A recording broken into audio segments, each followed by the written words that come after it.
발표를 해서 얘기해 주겠는데 일단은 정보의 가치 구하는 것만 우리가 해보자는 거예요. 그러면 조건이 다 주어져요, 안 주어져요? 조건이 다 주어지는 거예요. 그러면 우리 교재 보게 되면 118페이지에 예제가 있죠. 박스에. 자, 투자자 값은 1년 후에 몇 년이라고 그랬어요? 1년. 그거 체킹해야 되죠. 신도시가 들어설 가능성 있는 주변 지역의 토지를 소유하고 있을 때 투자 결정 현재 시점에 신도시가 들어설 가능성이 몇 프로? 50%. 확률에 정보가 불확실할 때. 그럼 얘는 100%고. 자, 50%는 조건이에요. 들어서면 1년 후에 토지 가격이 얼마? 8,800이에요. 요거 수익률은 몇 프로? 10%. 요거 수익률 체킹해야 돼요. 요거 수익률. 이 조건에 들어가는. 그러면 여러분들이 가만히 보면, 자, 우리가 할인율을 적용해야 되는데 10%죠. 100분의 10이니까 소수로 바꿔야 되면 0.1 나오겠죠. 1년이라고 그랬으니까 요거는 그냥 1 플러스 0.1로만 계산하면 돼요. 그 다음에 들어서면 얼마라는 거예요? 근데 확률이 몇 프로? 50%니까 100분의 50이니까 0.5를 곱해도 되고 2분의 1로 나눠도 되는 거예요. 그 다음에 개발되지 않으면 얼마?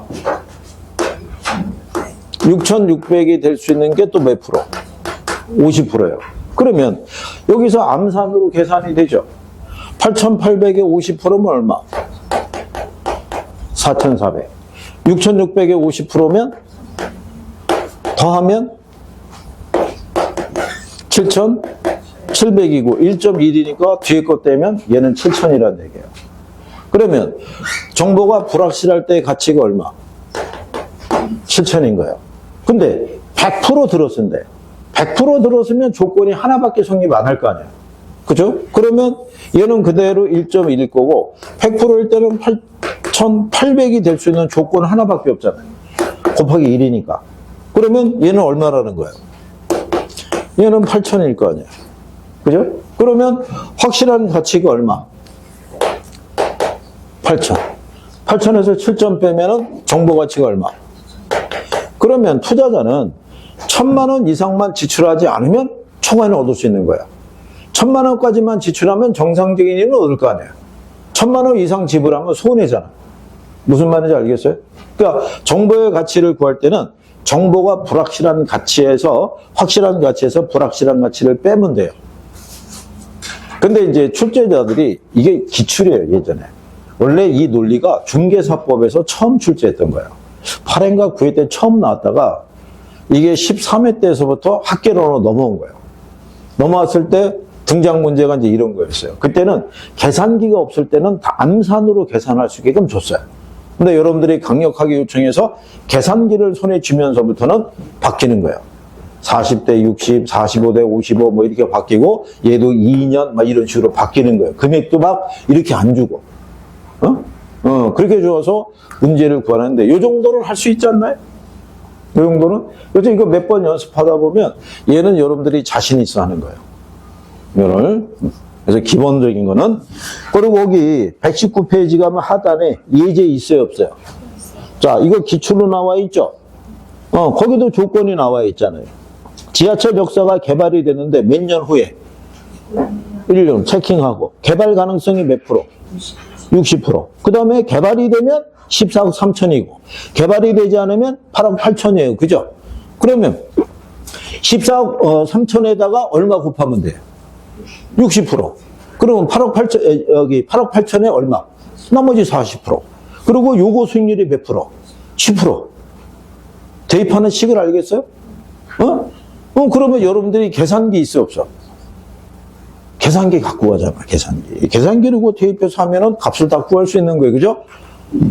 그러니까 연습은 이걸로 한번 해보는 거예요. 대입해서 요 식을 요렇게 만들어가지고 여기다가 대입하는 거 나중에 익숙해지면은 바로바로 계산할 수 있는 거예요.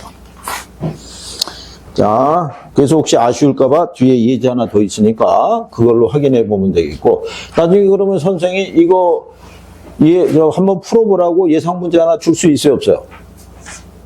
줄 수 있지. 줄 수 있고, 가위바위보에서 진 사람이 나와서 한번 풀어보는 거예요. 이렇게 쭉 해서.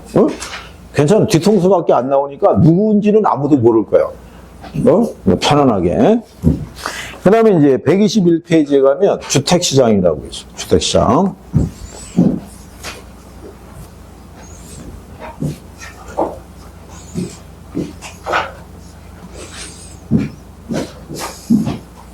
자, 여기는 이제 이 주택시장을 우리가 이제 배우는데, 참고로 보면 부동산 학개론에서는 가장 중심이 되는 대상이 주택이에요. 그래서 경기도 주택 경기가 중심이고 시장도 주택 시장이 중심이에요. 금융도 주택 금융이 중심이고. 무슨 말인지 알겠어요?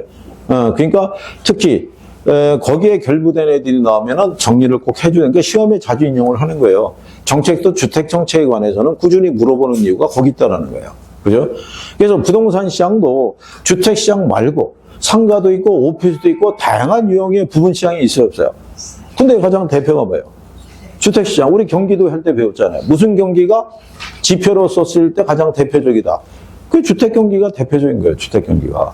부동산 시장에서는 주택 경기를 가지고 가늠하는 거예요. 주택 경기가 안 좋으면 부동산 경기가 안 좋다라고 치부해 버리는 거예요. 그죠? 상가가 뭐 분양이 안 되고 토지 거래가 안 되고 공장이 뭐 매매가 안 되고 이런 거는 사회적 이슈가 안 된다고 얘기했잖아요. 이슈가 되는 건 주택 하나밖에 없는 거예요. 그래서 여기를 배우고 있다. 그러면 제일 처음에 나오는 게 뭐냐면, 그러면 주택시장 분석을 하기 위한 기초 개념이다 이런 얘기예요. 그래서 거기 보면 기초 개념에서 제일 먼저 나오는 게 뭐예요?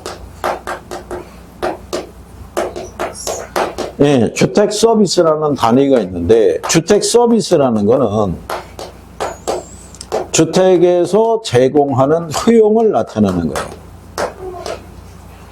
그러면 주택 서비스라는 단위를 왜 만들어냈냐면, 여기 보면은 뭐를 분석할 때, 시장을 분석을 할 때, 그죠?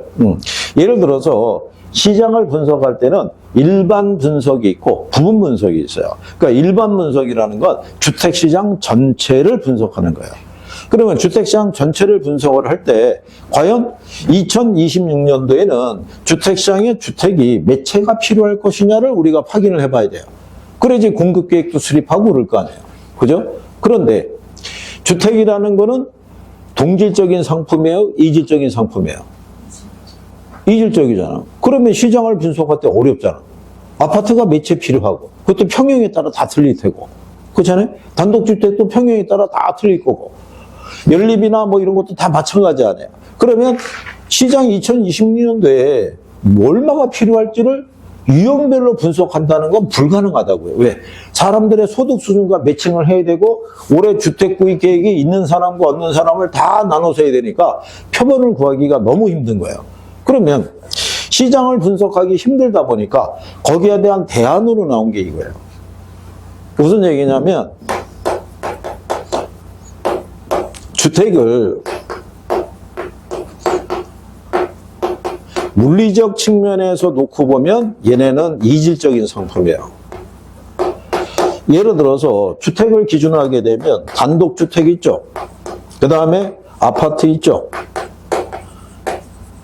연립 있고, 뭐 빌라 있고, 다세대 뭐 다양하잖아요. 그죠? 그러면 얘네들은 뭐가 다 틀리냐면 면적도 틀리고, 그렇잖아요. 층수도 틀리고, 부대시설 이런 게 다 같아요, 틀려요. 틀리니까 얘네를 분석하기가 어렵다 이런 얘기예요. 그래서 만들어낸 게 주택 서비스예요.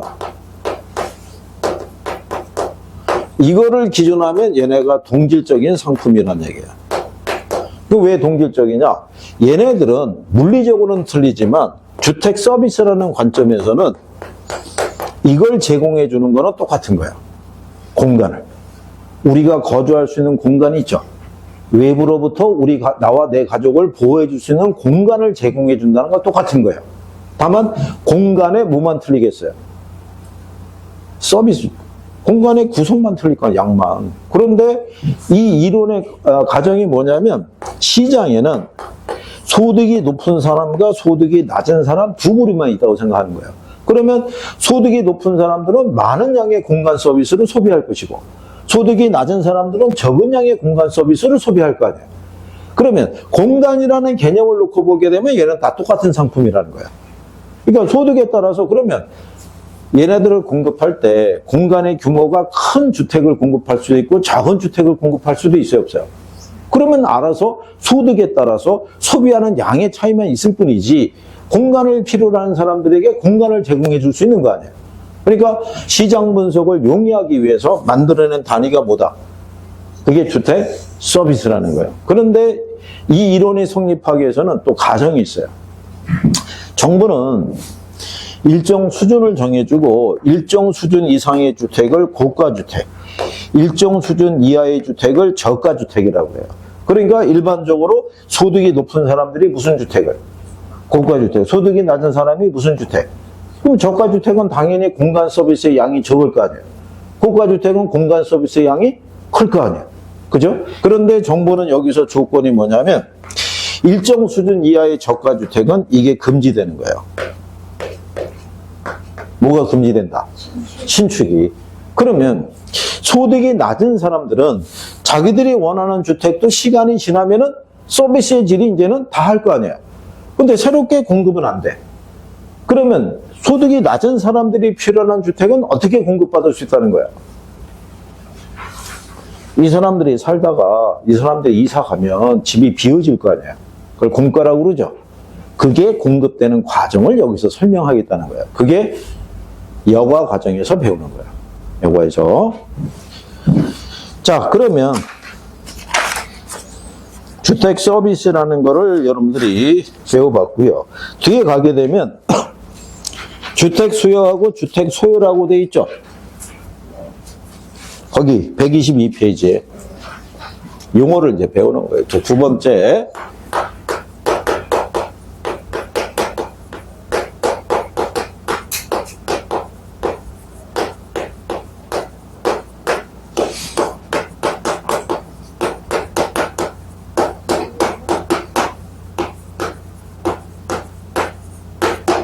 여기 보면 주택 소유하고 주택 수요가 있는데 주택은 우리가 영문상에서 하우징이라고 그래요. 하우스는 우리가 주택이라고 인식하지 않죠. 여기 보면 니즈라고 돼 있죠. 네, 니즈는 주거에 관한, 주거 서비스 소비에 관한 뭐를 나타낸다? 욕구를 나타내는 거예요. 그죠? 지난번에 여러분들에게 그 용어 할 때 가치제 설명했었죠? 네. 기억하시죠? 가치제란? 응? 가치제란. 들어봤을 거 아니에요? 이거. 응? 가치제라고. 그래요. 괜찮다니까. 기억이 안 날 수도 있지, 이게. 근데 선생님이 처음에 한두 번은 기억이 안 나도 그냥 웃고 넘어가는데 3번, 4번, 5번 넘어갈 때 계속 이렇게 나오면 선생님들이 또 열을 받기 시작하는 거예요. 그죠? 그러면 이제 그때부터 째려보고 난리가 나는 거예요, 이제 막. 응? 자, 정부는 시민이 힘있는 삶을 살기 위해서 최소한 소비시켜줘야 되는 재화를 가치재라고 그래요. 여기에 들어가는 대표적인 게 뭐냐면 의료 서비스 있죠? 우리나라 의료보험 체계가 있어요, 없어요? 우리나라 의료보험 체계 잘 되는 거예요. 그래서 국민들이 의료비에 대한 부담이 상대적으로 덜한 거예요. 미국과 난리 나는 거예요, 걔네. 그래서 아파도 병원 한번 가기도 어려운 거예요. 그죠? 그 다음에 교육 서비스 있죠? 우리나라 무상교육이잖아요. 고등학교 때까지. 그 다음에 또 하나 마지막에 중요한 게 뭐냐면 주거 서비스예요. 그래서 우리나라는 무주택 서민들에게 공공임대주택 제공을 해줘야 안 해줘요? 해줄 거 아니에요. 그러면 이런 거예요. 여기 있는 이 욕구를 갖고 있는 사람은 이 사람들은 대부분 무주택 서민이란 말이에요. 그러면 이 사람들은 주거에 관한 이 주거 서비스를 소비하고 싶어하는 욕구가 있어요, 없어요? 그러면 시장에서 이 사람들이 원하는 욕구 있죠? 이거를 충족시켜 줄 수 있어요, 없어요? 이게 안 된단 말이에요. 시장은 효율성을 기초로 움직이는 거예요. 수요와 공급의 균형을 위해서 형성된 가격이 있죠? 그 가격을 매개로 생산과 소비가 결정이 돼. 근데 얘들은 그 가격을 지불할 능력이 없어. 그러니까 시장에서는 자기들이 원하는 욕구가 충족이 안 되는 거야. 그래서 정부는 이 욕구를 충족시켜주기 위해서 뭐를 공급해 주는 거야? 공공임대주택. 이걸 공급을 해줘서 이 욕구가 충당이 된다는 얘기야. 그런데 여기 있는 하우징 디맨드라고 그랬을 때, 우리 디맨드 배웠죠? 경제할 때 수요. 요 수요는 무슨 수요라고 그랬어요? 유효 수요.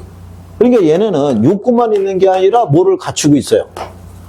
얘네는 구매력이 있는 애들이에요. 그러니까 얘네는 어디서 충당이 되는 거예요? 시장에서. 무슨 말인지 알겠어요? 그래서 우리가 금융 아시죠? 주택금융의 역할 중에 하나가 뭐냐면 주택 소요를 유효 수요로 바꿔준다는 거예요. 욕구는 있는데 지불 능력이 없잖아.